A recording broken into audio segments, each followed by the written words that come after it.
Salut à tous, c'est Christophe de CM Football. Toujours un plaisir de vous retrouver pour un nouveau numéro de Parlons OM. Un numéro assez spécial parce qu'évidemment, on a une pensée pour René Malville et sa famille qui nous a quittés hier dans cette journée assez spéciale qui était, elle, dédiée à un hommage à Patrice de Peretti, le célèbre supporter de l'Olympique de Marseille. Alors dans ce contexte assez spécial, l'Olympique de Marseille l'a emporté hier 2-0 face à Rennes. Un Olympique de Marseille qui a trouvé une nouvelle qualité, je trouve. Après la force de caractère, suite au match face à Montpellier, après l'enthousiasme face au match face à Saint-Etienne, après le calme, la sérénité, la maîtrise face à Monaco, hier j'ai trouvé qu'on avait un Olympique de Marseille qui a une nouvelle qualité qui est celle de la patience. Pourquoi la patience ?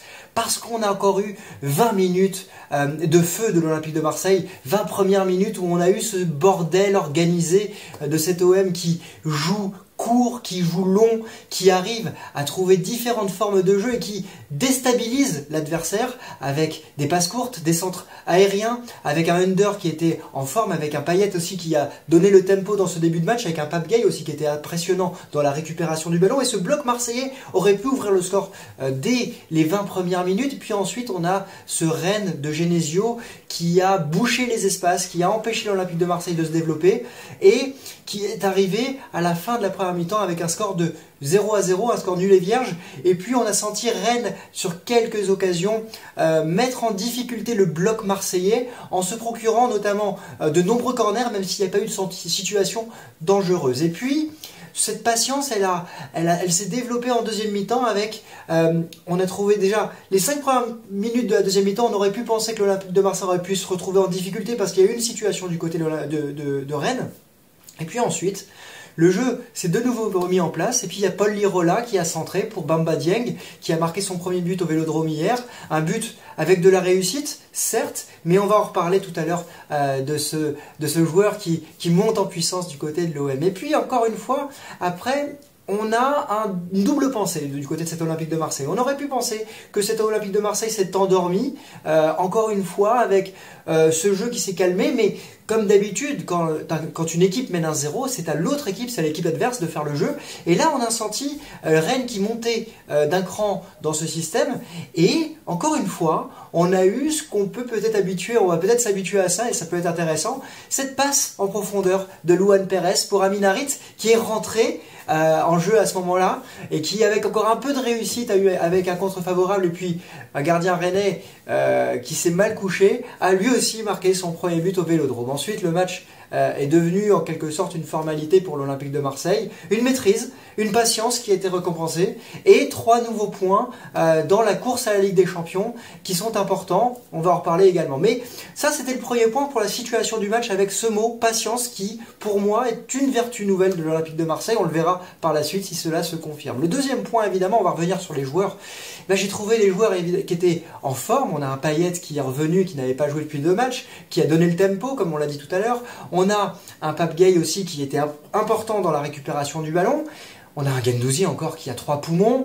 On a surtout un Bamba Dieng qui, même s'il a été maladroit en première mi-temps sur sa première occasion face au gardien rennais, il aurait pu ouvrir le score, mais on a vu sa pointe de vitesse encore intéressante avec une conduite de balle un peu particulière, mais c'est des choses qu'il doit améliorer et je pense qu'il aura les capacités pour le faire dans les prochaines semaines. Il a eu une occasion de la tête également, qu'il n'a pas su convertir, mais on a un joueur qui monte en puissance et en deuxième mi-temps, il a ouvert le score. Alors, il a beaucoup de réussite parce qu'on a l'impression qu'il marque du genou, la balle frappe le sol avant de rentrer, mais il a le mérite de se procurer des occasions et à mon sens, se procurer les occasions, quand on est attaquant, encore plus à l'Olympique de Marseille, c'est le plus difficile.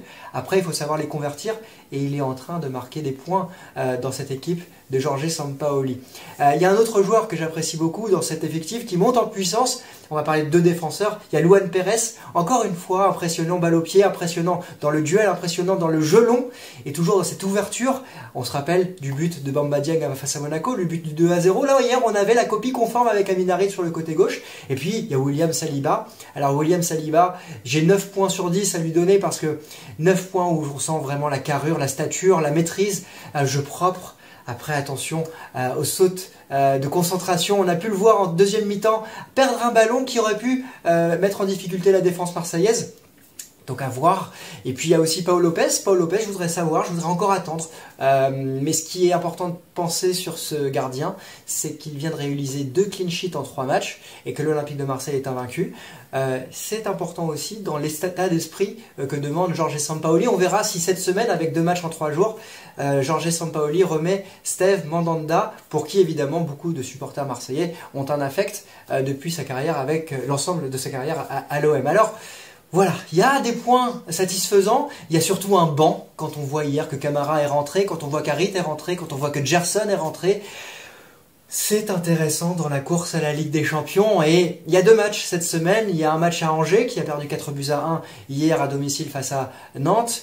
Il y a un autre match dimanche prochain face à Lens, un match qui va être évidemment important parce que ce sont les 2 des 3 équipes qui sont invaincues dans ce championnat qui vont se rencontrer dimanche prochain pour la course à la Ligue des Champions. Mais dans cette course qui va être longue, l'Olympique de Marseille a un banc, des qualités, de nouvelles vertus, et puis il y a 3 points de prix face à Lyon, il y a 2 points de prix face à Nice, 2 points de prix face à Monaco, et dans cette course qui va être effrénée, ce sont des points importants qu'il faut garder en tête, parce qu'il y aura certainement dans la saison des moments plus difficiles, et là l'OM est en train d'engranger. Ça fait toujours une équipe invaincue, ça fait une équipe qui est 2e du championnat, et c'est très positif pour commencer cette semaine. Voilà, dites-nous ce que vous en pensez en commentaire, dites-nous évidemment ce que vous pensez de cet Olympique de Marseille. On se retrouve évidemment cette semaine pour de nouveaux débriefs, et on espère évidemment 6 points dans la course à la Ligue des Champions. Je vous souhaite à tous une excellente semaine, et je vous dis à très bientôt. Ciao.